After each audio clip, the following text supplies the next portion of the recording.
This is K24's special focus on the impeachment case of Rigathi Gachagua. In studio, I have my guest, Sheila Olang, economist and political analyst. Seated right in the middle is Omulo Jr. He is the Director of Political Affairs NC. He says it still exists.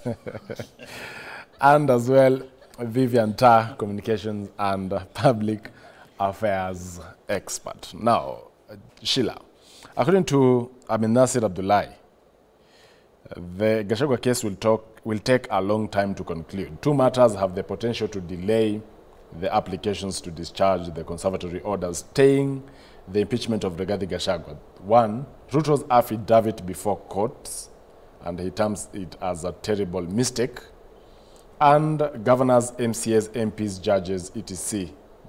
that can't represent clients in court.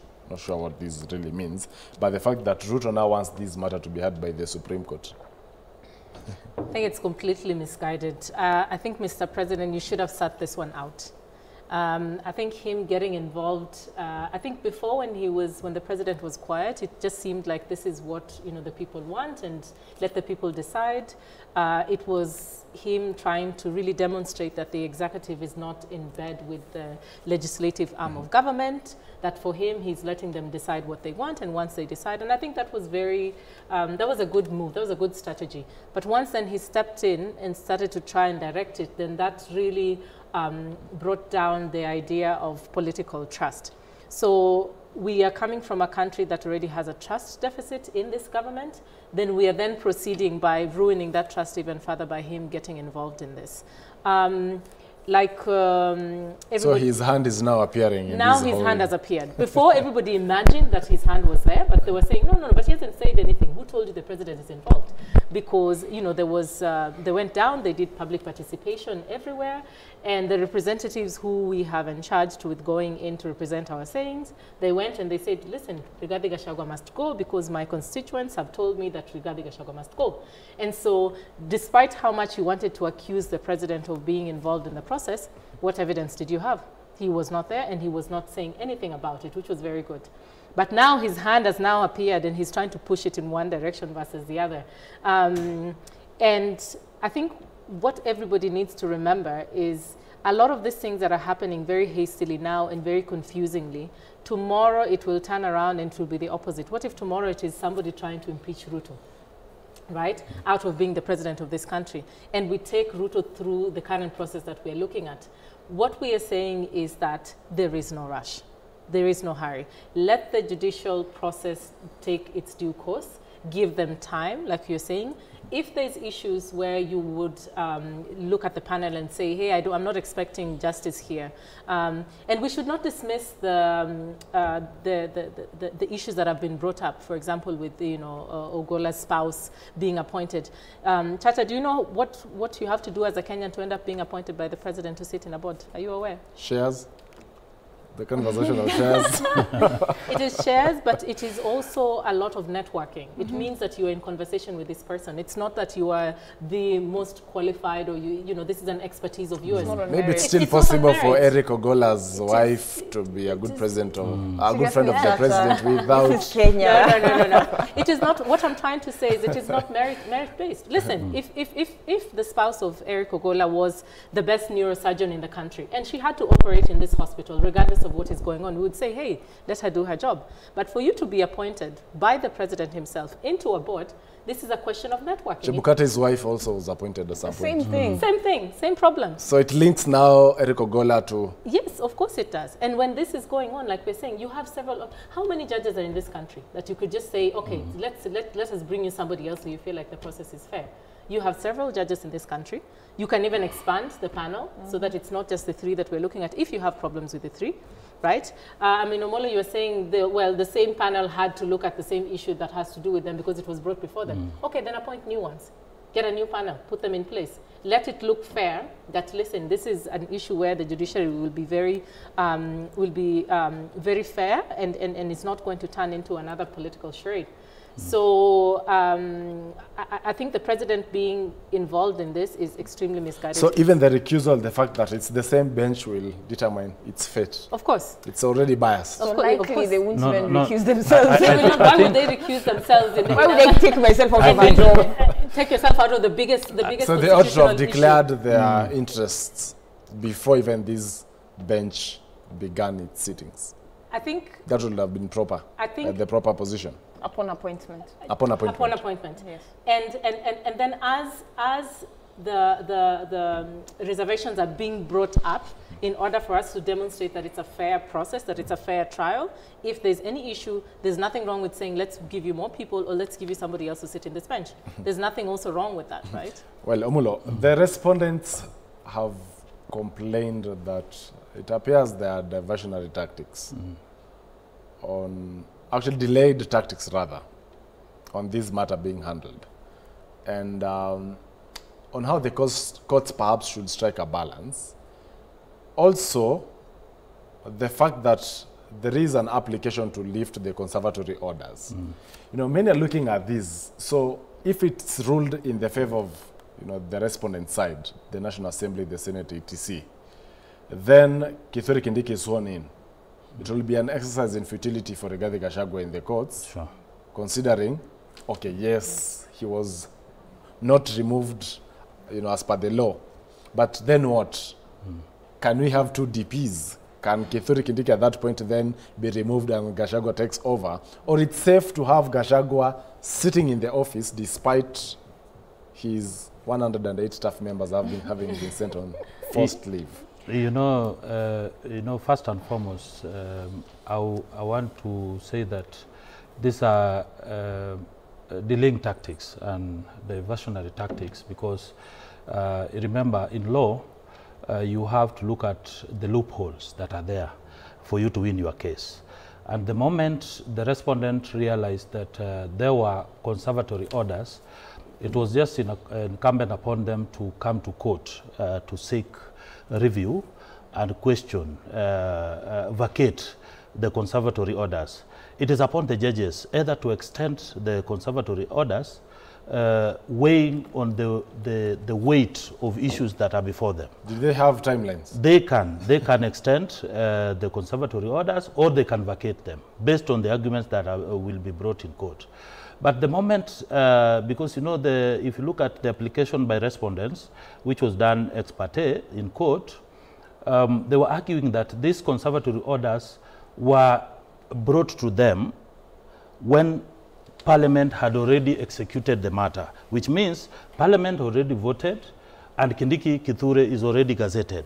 So, you know, the moment you serve a conservatory orders to any party, you must get affidavit of service, meaning it must be stamped that you received it. So it is a matter of evidence. So I think the moment this is vacated, I think the case will be overtaken by event. All these prayers will be overtaken by event.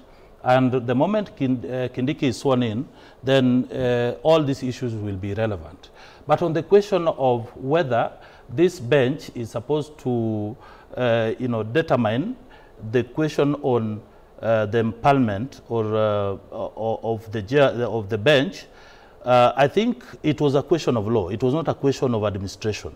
And that is why they had the right to hear the case. My sister here was talking about you cannot have your own case, be a judge in your own case. And how about the recusal one that is coming up today? No, that is a genuine concern because you see now the applicants or the petitioners have a right to scrutinize the judges who are going to preside over the case, because it is important. If they feel that these people are not going to be, you know, genuine, or they are going to be biased on their side, they have a right to question. And that is a genuine concern, which I can support the idea that if there's a person who has made an application to have this case be heard by the Supreme Court, that is in order, because we have witnessed. I don't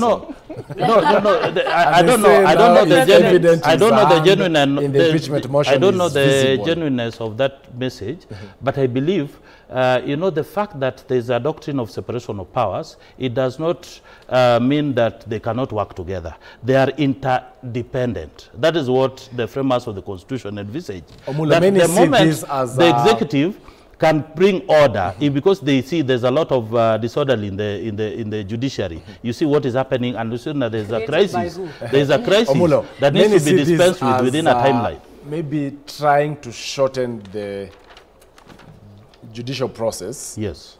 You know, President William Ruto has dealt previously with the Supreme Court, and one of the lawyers says maybe at that point when the matter gets there will be, instead of jurisprudence, they term it as jurispesa. You see, whereas they have a right to be heard, on the other side, the respondents also have a right to be heard. No, maybe, and you see now, address we the must issue have of maybe trying to corrupt the Supreme Court judges. It's easier, it's cheaper, comparing to you beginning from the High Court all the way to the Court of Appeal, again, Supreme Court. But you see, if you look at what is happening, Chacha, there's no clear framework, because even the applicants or the petitioners are not giving way forward. If in any case they feel that these judges are not fair, what is the way forward? What do they want? What are their prayers? If they want a 5-judge bench, then it is incumbent upon the Chief Justice to constitute a 5-judge bench. I think anyone or any Kenyan can have a proposal whenever they feel that the justice is not done. So I think it's just a good proposal, because what we need is just good order.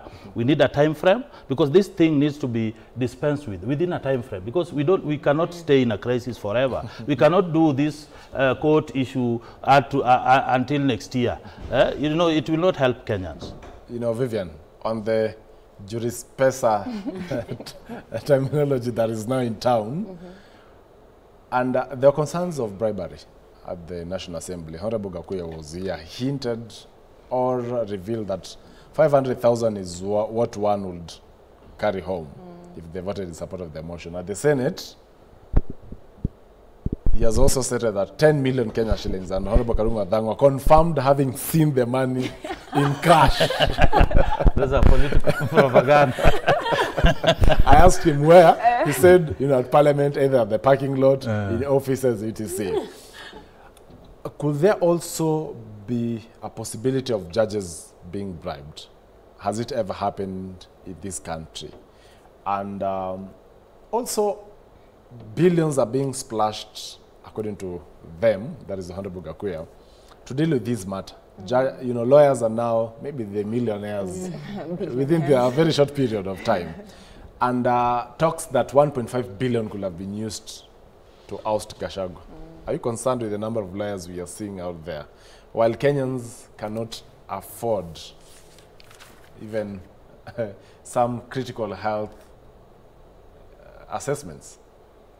First of all, as I always say, our priorities are misplaced and misguided totally. Because, I mean, you can even see just the energy, the speed, everything, you know, the investment that has been put in this whole ouster of the deputy president. I mean, if we just used a fraction of that energy in resolving healthcare in Kenya, we would be so far away. On the issue of the allegations of bribery, you know, this is not the first time we've had, in regard to the National Assembly and Senate, it's not the first time we're having allegations of legislators being bribed. I remember even the same allegations came up when we were talking about the impeachment of former CS Linturi, whose case, of course, you know, was thrown out. But there were serious allegations of bribery. There was also allegations of bribery during this. Actually, in fact, almost all governors who've been impeached, they've been allegations of bribery of legislators. There've also been allegations of bribery of judges in the past. So this is not the first time. So it looks like it's a precedent that we've set, and you know, it's gotten to a point where Kenyans are even like, hiyo kesi ikifika Supreme Court, watapewa tu pesa na iishe. You know, people are so used to not getting, you know, justice in these institutions that we no longer have faith in the legislature. We feel, as Kenyans, we feel, you know, the legislature is in bed with the executive. The two are like together, you know. wako kama mapacha. It's like you can't tell the difference because, you know, one controls the other. The other is just like a puppet, just there to do the bidding. And you can see it. When it's political issues, the numbers in parliament are mind-boggling. When it's SHA or, you know, university funding model or, you know, abductions, there's no quorum in parliament. So it's like, even the people who are in parliament to discuss these issues, they're only looking at their interests. They are there because they know, hey, our pockets will be lined, you know, by the time we get there. Of course, these are allegations that we don't have proof. But, you know, perception is reality. And continual perception becomes cemented as reality. So if over time, like every other time something comes up in parliament, the allegations of bribery, eventually we'll be like, oh, that's, you know, that's the norm. So I'm not surprised by what is happening. And I don't know. I really hope William Ruto is going to be a one-term president. I don't know how we moved from Ruto must go to now it's all systems go Gachagua. It's like, it's almost like the tables turned and, you know, William Ruto deflected and put, you know, now the focus and the fire is on Gachagua. If you ask me, I feel both of them are not fit to hold office. Both of them should actually go. But, you know. Kufa makanga, kufa dereva. Yeah, I mean, both of them should actually go. Not, I mean, for many reasons, but also because, remember, there are very many young Kenyans who lost their lives just for expressing themselves, unarmed. So many, there are abductions, people who are abducted up to now, they've not been found. And nobody is talking about it. It's like it's business as usual. The only topic we are busy about day, night, you know, in Kenya is Gachagua, impeachment. So it's just about power. The same thing Ruto used to say, wanatafuta vyeo. Hizo vyeo ndo sasa tunazungumzia, you know? Those are the same things we're talking about right now. So it looks like the things they were talking about during the campaign were just to get them over the threshold, get into office. And once you get into office, now they even want to extend the term of the president. And hey, apo sasa. In fact, now that you've also mentioned this could be a diversionary tactic. I feel highly that it is a diversionary tactic. Now we are focusing on the real issues here. Sheila. The extension of the term limit from 5 years to 7 years, as proposed by the Nandi Senator Samson Cherargei. In fact, this is not the first time this particular matter has come up. Actually, the initial one, or the first one, was by the FAFI Member of Parliament, you know, Salah Yakub. And President William Ruto came out to defend it. On this one, he's silent. Similar to how he was silent on the removal of his deputy, Rigathi Gachagua. Is this something to, you know, be concerned? And also now that we have to pick it up as a conversation so that we don't focus purely on the Gachagua matter, whereas other things are being sneaked in. Chacha and any Kenyans of the political class listening to us, this is political suicide. Just leave it alone. I mean, we are having so many problems in this country that trying to have us go into the conversation of moving the term limits from 5 years to 7 years is just a recipe for catastrophe and disaster. I mean, at some point, there has to be some sense of shame and responsibility in the elected leaders where they would at least attempt to deliver some sense of development to us as Kenyans who elected them. That is not a priority. And us who supported the Constitution, we are running under the Constitution, will not be muscled up by the legislative arm of government to then try to propose to us an extension of term limits. There's also conversation that is going on that this should be taken up in a referendum. Again, do we have the money for a referendum? What is our priority? Do we have the money to be running a referendum right now? I know that there's children now who are sitting in Mombasa, in Migori County, who have not been able to sit their exams because they don't have tuition.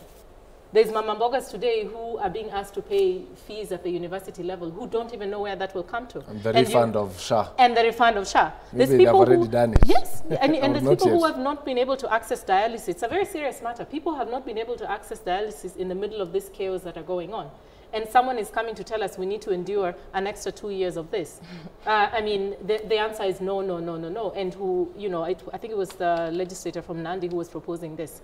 I don't know what is going on in Nandi today, but I'm sure there's other problems that need to be solved besides this. And for me, I always say we criticize the president quite a lot, but we also have to give him credit for being a very, very good strategist. When he wants something, he goes after it. Be damned what is going on the side peripherals. He just looks at it and he focuses on it and he decides on how to get it. Why do I say this? Think about what led up to the Gen Z protest. What were people complaining about? They didn't want it. Started off with complaining, oh, we don't want the housing levy. What has happened today to the housing levy? It is there and it is there to stay, correct? The next thing, everybody was complaining, Adani this and Adani that. Who has now taken over Ketrapo? Adani. Shah will come and Shah will go. While you're being distracted by all of this, so what is the constitution saying or going, or is the Gadi staying or go, we don't really care. I mean, anybody can be the deputy president as long as the law is followed and then development projects are delivered to us. But there's a certain sense of shamelessness that is going on in our elected leaders that I think needs to be tamed down. You should be at least embarrassed and try to say, guys, we are delivering this, or guys, we are being transparent about this Adani dealing, or guys, there's no more abductions going on, or the people who went in and protest and were killed. I'm seeing also in the headline today that Gen Zs have now taken over as the true heroes of this country. When you go around, Infotrack goes around and asking who is your hero, and they say Gen Zs. Now, there has not been any single sense of sheer justice that has gone on to what happened in this country. Instead, the same CS who was in charge of security is now being discussed as being the deputy president. And Kenyans are watching these things. And being approved by majority of members of parliament who supposedly represent the people. 236 members. Right. And 0 posts. And with zero opposition. And I think what is going on is we are seeing a little bit already of hostility when these elected members go back into their respective constituents. And what I would add is there's been different political theories over time, right? You have people like Hobbes who talked about, now if I go back to just a purely political, analytical perspective, right? You've had people like Holland, Sabine, who have discussed looking at how revolutions have come across, starting straight from where Nazism happened, the Nazis took over in Germany, leading up until the revolutions and the wild wars that came in. And one thing they say that if you want a regime to last, the idea of having a democracy versus a dictatorship. In a dictatorship, you can get away with anything you want to get away with, and that's fine. But if you have some semblance of democracy, the idea of political trust and trust in institution is very important for the self-preservation of the elected leaders. Omulo, President William Ruto could be the one who is seeking to extend his term. No. You know, according to the Gachagua before he was ousted, he said that no bill or motion would see the light of the day without the president's nod. This is a member who voted in support of the motion to oust Gachagua. Yes. He comes from the president's Backyard. stronghold or backyard, I or think, political bedrock.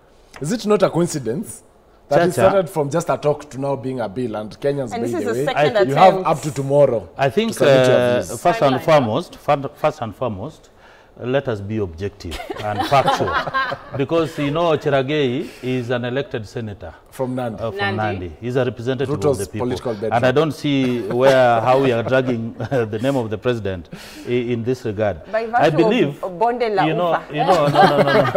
Not everything not everything that happens in parliament is pushed by the president. I think now since Sheila has mentioned Thomas Hobbes, is a philosopher who opines that because of the scarcity of resources, people fought, people decided to, come up with laws.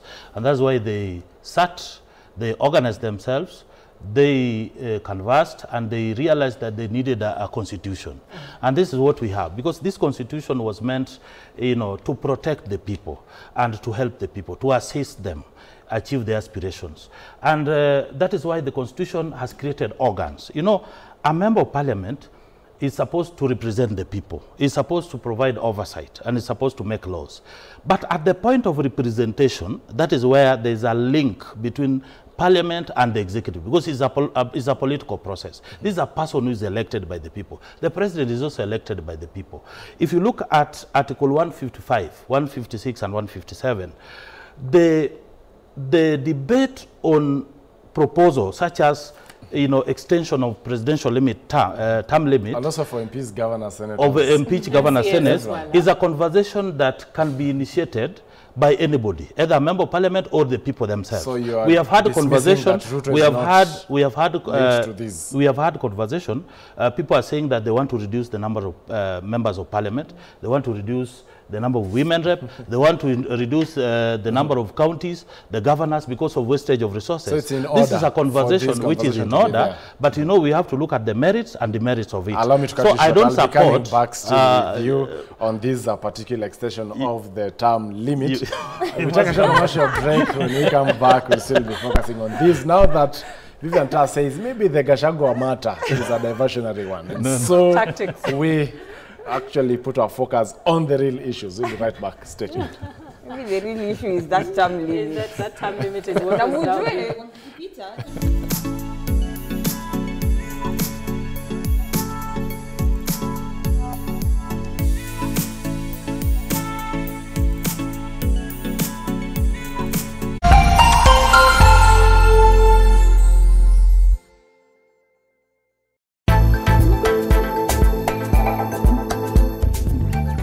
We interrupt this programme to bring you some breaking news. Meet the team of undercover teenage spies working for a fictional version